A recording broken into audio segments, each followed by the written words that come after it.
Please peace. Welcome back. Tokyo Bay's secret house against the world and against a bunch of things. And always here reviewing underground, independent hip hop art and culture. Today we have assembled to discuss an artist that we have not spoken about on the podcast, on the show before. Technically, yeah. Me and Jet, we got together to record it, and then I forgot to hit record on the DAW. And then when I hit record on the DAW, like 17 minutes in, the recording from the phone, which we were planning on using, my office called me and disrupted it, so we didn't have a full recording whatsoever. Divine fate. I'm here now, but it's cool. It's fine, yeah, because he had to take off to go get this money. And so now we got together like we initially planned. We're talking about Cities Aviv today. Working title for the album Secret Waters. Is it Secret Water or Secret Waters? Secret Water. Okay. I thought it was Waters, no? No, it's Water. I don't know. Yeah, I'm gonna go off of whoever got their phone open. It says Water. Well, okay. I got Secret it wrong. Water. All right. Yeah, well, anyways, if I got it wrong, this is the second project that he's released, this Secret Waters. I'm wrong. So there you go. This is the second album he released this year. Earlier, he released Man Plays the Horn. Which was a prolific project, clocking in at like just under 2 hours or something like that. 56. One of my favorites of the year, most likely to end up on my top 10 of the year. I didn't want to subject these guys to listening, especially Spade. I didn't want to subject Spade to listening to 2 hours of this type of work because I just figured it wasn't up his alley to a degree. I don't know. I've been wrong before. I've been wrong a lot. But this album is 17 songs long, 47 minutes, so it is an actual full-length project. As we like to do when we discuss a new artist or an artist for the first time, let's talk about our experience and how we know Chris Aviv, Cities Aviv. I thought it was Chris. Yeah. Yeah, Cities Aviv. So I'm gonna call him Chris. You want to start it off, Jet? Cities Aviv has been kind of on my radar for a long time. He showed up on like a mix that Clipping did at one point a few years ago. Okay. Shout out to Clipping. He produced some stuff for Antoine back when it was okay to be a fan of Antoine. Rape is bad, guys. Sexual assault is bad, guys. I don't know. Allegedly. Don't beat women. Allegedly. And his like EP Coastin', which I think was his debut, was definitely getting some buzz around the kind of circles that would be into that kind of music. I'm surprised you weren't. I figured maybe Anticon cats would be into what he was doing back then. But I'm not even sure. Like when I went back to, because I'm a new kind of listener to him. Yeah. Maybe I heard him in the past or seen the name, but I didn't really pay attention to it or follow a project. But when you YouTube my guy, he's got videos from 9-12 years ago that have plenty of views, and by just listening, because Man Plays the Horn was my kind of first real introduction, just listening to it, I was like, how do I not know this cat? Because this is my lane, this is what I like. And I didn't even go back to listen to any of the other albums. Is his old music similar to these last two projects? Maybe a little less experimental, but he's always been interesting and weird with it. He comes from a hardcore background. He played in a hardcore band. Oh yeah, so he also featured pretty heavily on the Nah album, like NAH, who are industrial kind of industrial punk hip hop. And I think that's probably the first time that I was actively listening to what he was doing. Connecting some dots here. But Man Plays the Horn is the first full-length Cities Aviv project that I've listened to. I'm gonna keep it short. I don't know, dude. I don't know City of Eves. This is my first time listening to him. Of Eves? Aviv. Tel Aviv. That guy too. Yeah. First time hearing him too. Yeah. So I'm keep it simple. Okay. Yeah. There was an aspect of his music that I found really interesting and compelling. And when I first heard Man Plays the Horn, I was just like, this is strange. This is striking a chord with me. This is really interesting, and I find it fascinating. And as I went to go kind of delve in deeper to who he was as a person with just a quick, Google search and checking out some articles and part of a podcast interview, there were some things that came up that... it wasn't Dad Bod. It was the Rap Plug podcast, I think. Shout out to whoever it was, my bad. But shout out to Dad Bod too. Those are the homies. But yeah, I was trying to get them out to Japan at one point, but we they didn't get the grant. Hey. But yeah, shout out to me, Ikebukuro ambassador. You know what I mean?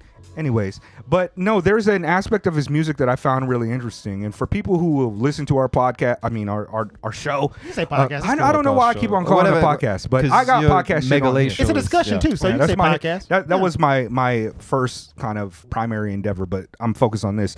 But one of the things is that like I used to be an anarchist back in the early 2000s and around that era, and there was an anarchist practice that we call immediacy, which is kind of removing mediation from the way that we experience the world and how we operate and the things that we kind of take in. So layers of immediacy would be like a live show is less mediated than listening to an album on your phone or watching a video of it. And layers of mediation are things that we try to alleviate to come towards this place of like gratuitous play of where new spontaneous orders can emerge. And my old group that I used to make music with, me and my brother Satoru and Monder Venderson, shout out to Mr. Monder Venderson. Hey.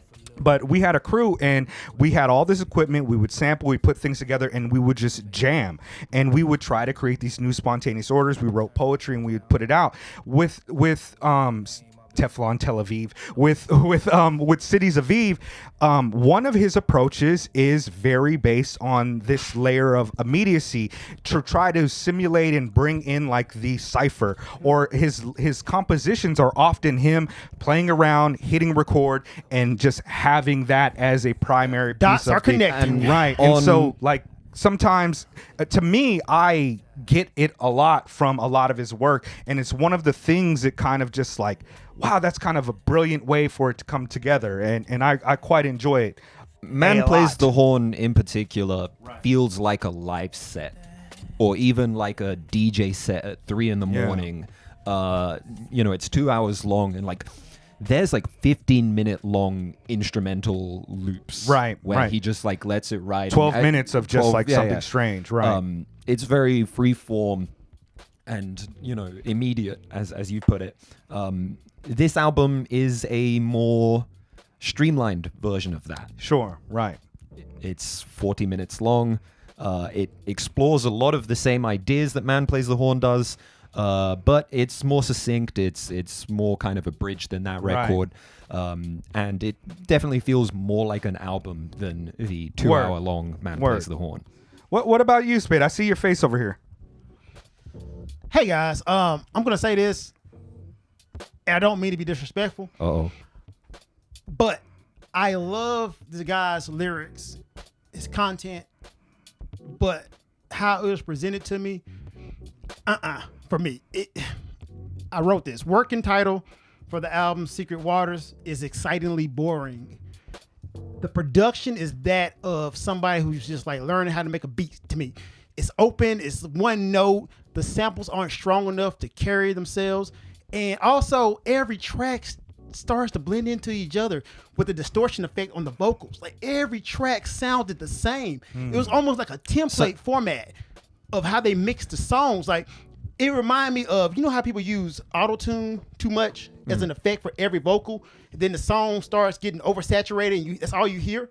All I heard on every damn track was distortion on the voice. I had a feeling that would be something you didn't like about this record, which is something I actually like about this album. Really? The fact that his voice is just on the border of clipping, everything's going to red. Like I actually like how loud this album Maybe is. on one or two songs, but every song I'm just like, bro, this has lost its impact now. It's just like back in the day when R&B singers used to put reverb on everything. It's like, dude, I'm losing a lot of what you're saying in this mix and how it's presented to me, and the tracks themselves were thin wind. We just listened to that Chris Crack album, right?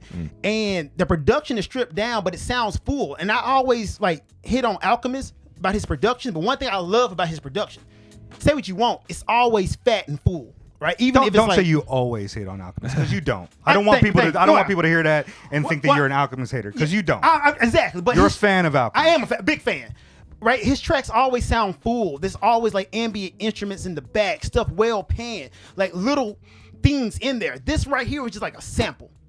And now that you said the immediacy, it makes sense to me. All the dots started to connect to me. I'm like, okay, so this is intentional. It just wasn't for me. So if you like this, cool, but I was just like, this sounds like a dude who just learned how to make beats, who just plays a sample. I let me frame it this way. I used to hear that similar argument for people that heard Donuts the first time. Okay. Right? And I think that there is kind of a comparable approach here. In fact, I think he reminds me a lot of Gennaro Jarrell. I think that he reminds me a lot of Dilla, maybe an Odyssey or something like that. And I do think that the sample choices and the chopping of the samples is a little bit more technical than the idea that they're samey or not pulls. I also think that the pulls from the records that he's taking are interesting approaches. Like if you listen to Function, that chop that he does is very funky to me. That's my favorite on the album. I understand like you not enjoying the kind of what would the audio qualities of the way that it's delivered to you, but I do think that there is a technical prowess on this album that is something that pulls me back, and I think that the complaint about the way that he puts his vocals out is legitimate, but I also think that like the vocals are not as, every track doesn't have vocals, so it wasn't something. There's a lot of beat flips, and there's a lot of like interludes and times out where like Lifer is just like a 5-minute track of this these sample amalgams. Is it Static? Is it Rain? And I think that those kind of allow the album to breathe in a way that doesn't make it. Do you have Chosen Fire on there? I don't have Chosen, because it's like that's one of the examples of how I felt. Once again, my personal. I mean, I could play it if you want me to play it. Yeah. But the problem is that when I play it from my phone, it has ducking, so we just have to be quiet. Let me put it on. This is just an example of like some of the production choices that just really turned me off. And the intro was just boring, just to be honest. Like 2 minutes of that whole loop, I was just out on the intro. I think that sets the precedent for the theme of the album, though, towards understanding. I guess the whole album is about like him and his relationship apparently falling off. Yeah. Great sample, right? This sample is awesome. And it's the change up coming up soon. But the problem with it is, right, when you get to the change up, I feel like it's wasted because drums would have really brought it out more. And that's just a personal preference. But like, maybe it's my ADHD kicking in, but I lost interest in this track like 1 minute and 30 because it's still the same thing. Like, this is awesome right here. From the curb, she by the liquor store with the minerals in her purse. Entangle you for looking, you took it. You great vibe, right? People, we done made it out the words. And it just keeps on going. From my hearse, my granny had stripes, she carried us out the curse. The details when you reflect the shit kinda hurt. I'm mobbing on Main, the range, I'm about to. And that's my issue with it. It's just that there's loop. No drums? No, it's just a loop of a the track doesn't evolve and in that way. It doesn't really realize itself, in my opinion. There's no layer instruments, nothing to get your ear away from it. For me personally, I'm just like, all right, dude, you got bars, and this is a good sample, but the sample by itself gets boring. Like, it doesn't even change up until like 2 minutes in. I just feel like maybe, especially in the context of his previous album, there's kind of a meditative quality to this album. Like, I don't want to call it droning because that's a loaded term, but there is a genre drone in itself, element, right? It just kind of continues, and you rather draw yourself deeper into it. It becomes like a mantra that is adding to it. Right. Like, I don't like to bring my own art into things, but one thing we used to do, you find a sample, you just play it, and sometimes you don't add the drums in, and you just feel it, and it speaks to you somehow. And that is kind of a thematic thing that's used a lot in this, and to its detriment sometimes. Like, everybody's not good at it. And while I actually like, this isn't one of my favorite tracks on the album, but I do think that it adds to kind of this approach in a meditative sense. But as just a purely song aesthetic, I don't really have any disagreement that it meanders to a degree. But I also think that his rap style, I compared him to Gennaro and to Dilla. I was gonna say Odyssey was a good pull. Odyssey bars. He has bars. I think when me and Jet were recording, I was like, it sounds like he was rocking with spoken word cats because his wordplay and his approach is poetic and different and metered differently than a conventional rapper. And it turns out he was rocking with a lot of spoken word poetry, and that's something that comes together for me a lot. And like, one thing that we discuss when it comes to these meandering beats, especially what tires you out with some of like Alchemist and like Boldy James combo is like, if you don't want to hear, if you're not interested in the voice and you don't really care what they have to say, it doesn't pull you in, and it's a detriment to a lot of artists because the musicality is kind of reduced to a substantial degree if you look for drums in it. But I not find just drums, it instruments. It's like right, no right, instruments. or you know, progression or change ups. Right, the change up actually was great, but I think it came in too late. But once again, dude has bars. I don't want that to get lost. In terms of what he's saying, it's interesting because I know you're not a fan of like relationship and kind of love as like a topic in. Don't rap to me about your failed relationships. This is how I feel about it. But I also really appreciate he comes at it with like a certain maturity and like a nuance. And you get the impression that this isn't like. He's not like, it comes from a place of reconciliation and like pretty deep empathy. Yeah. And I found him very like captivating to listen to in that respect. Some of this poetry to me is just like, it paints these very clear, vivid pictures of like, he paints it so well that I internalize it not as necessarily what the words mean, but it kind of triggers something in like past relationships for me. Like at the end of Connections Chance, which I love, absolutely love that beat. Maybe I'll play it because I think I do have it on the 404. But I absolutely love that shit. Like at the end here, he has this run where like man touched down from Mars. Niggas never win gish. It's indicative. Past life additions and choices gamble consecutive. Versions intersected with versions. Version a better man. Reptoid glass. We vaporize it the sedatives. Subconscious awareness, competitive, tensite, crashing my pinky ring on a kill switch. Man touchdown from Mars in the wilderness, sitting in the dark with all that I manifest, sitting on a park bench. See, like it's man touched down from Mars, men are from Mars, women are from Venus, in the wilderness, like this type of world that we live in where, relationships are wild, and sitting in the dark with awe, which could be sitting in the dark with all is like a Zen kind of meditation on how you do this, or even awe, just kind of wondering how it is.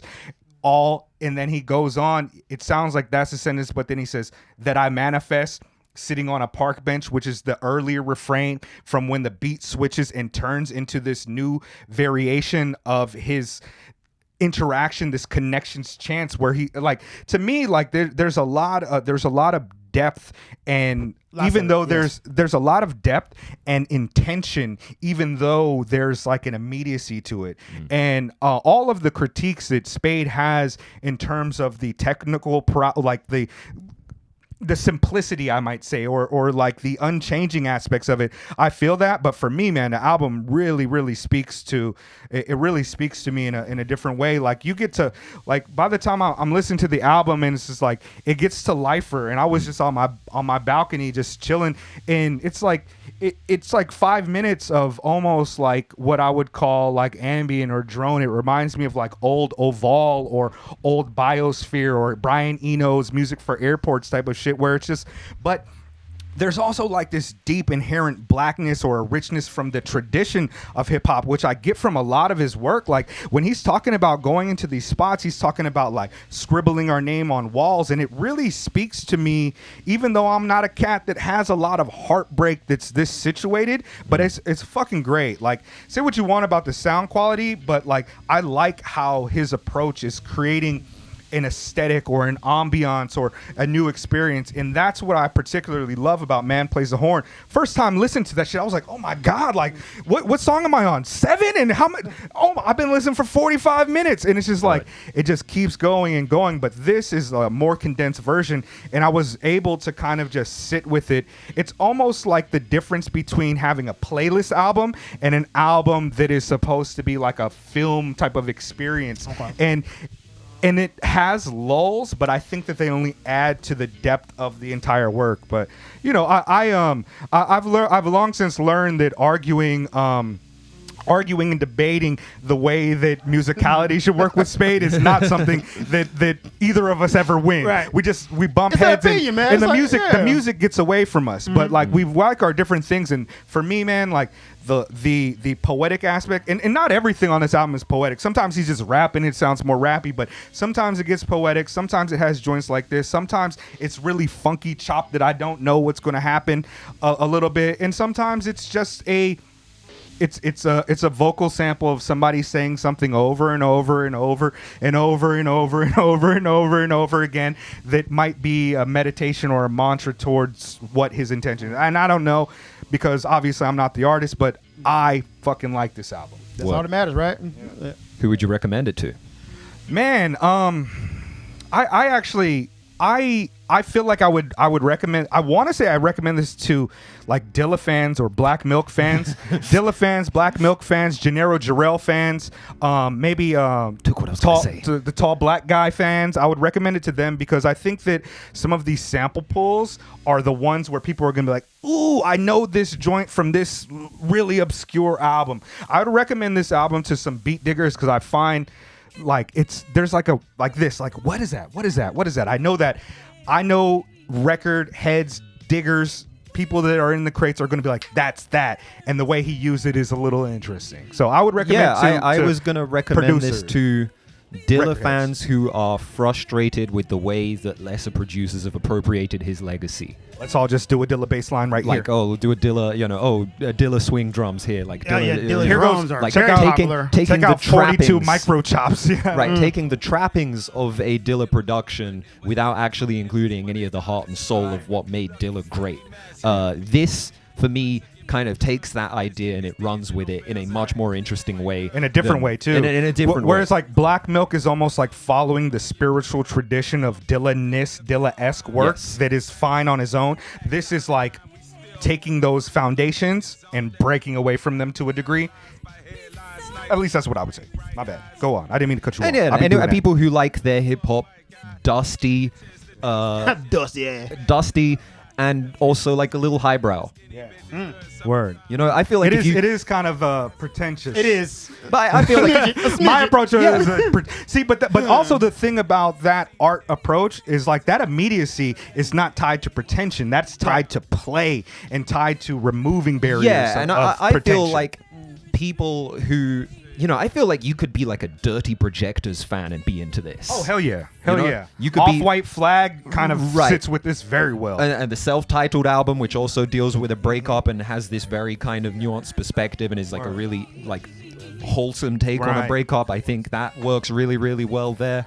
I like this album a lot though. So Spade, who would you recommend this album to, if you would? I would recommend this album to people who like Tarantino movies because Okay. this album is full of needle drops, right? Like great samples that are not good by themselves, but if you put them in conjunction with something, they'll be awesome. Like this is something you would hear in the background and be like, oh, that is an interesting sound. Wow. Where did that sample come from?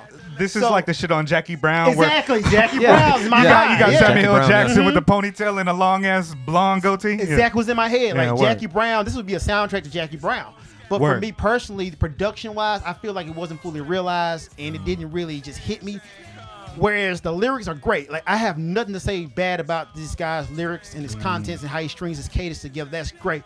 Just for me personally, the distortion on every voice gets a little annoying and taxing. I feel like even the transitions when the sample flips, if I had something else to bring my ear there, it's like my ear is getting ready for something that's not coming. It's almost like edging. It's like, can I? No. And it's like, bro, I just wish Ain't I nothing had worse drums. than blue balls, dog. Right, right. This album feel is you, kind I of like feel blue you. balls to Yeah, me. yeah. For me personally, because I was just like, okay, the sample's building up, some build up, and I got no release. Yeah. So Some overall, people are into though, that shit. Yeah. I know, right? Some people are into it. Look at Spade over here kink shaming. Yeah, I mean, but like you said, pretension. Right, I think it can be perceived as pretentious, but I wouldn't call this pretentious Nah, music. I don't think wouldn't so at at all, all, yeah. right? But it may be perceived that. But I like parts of this. Elements like the lyrics, I just don't like how it's presented to me, Sure. and I just wish it had more on the production side. But that's just me personally. But I'm not gonna knock this album. Like it's well done for what it is. And when you explained it in the beginning, all the dots started connecting. I was like, oh, okay. You're like, he's not just whack. He's Right. just, he's doing something. Yeah, I was like, okay. He's doing something here. Because Right. it sounds to me like a dude who can't make beats, but now, like, okay, when you explain that Okay. to me, I'm like, oh, intentional. This Yeah, is intentional. yeah. I get what you're doing. I just don't rock with it. Yeah, word, So, word. Good job. Yeah, Secret House Against the World. Let me play some Working off-white. title Yeah. for the YouTube series Secret House. Secret Houses. Fuck the alt-right. Shout out to Dirty Projectors. Don't get his copyright struck on this motherfucker, though. This is a jam. Oh no, we're getting copyright struck. On this one? You think so? Yeah. Yeah. Yeah. Keep it David rocking? Longstreth now knows who we are and he's coming. Oh.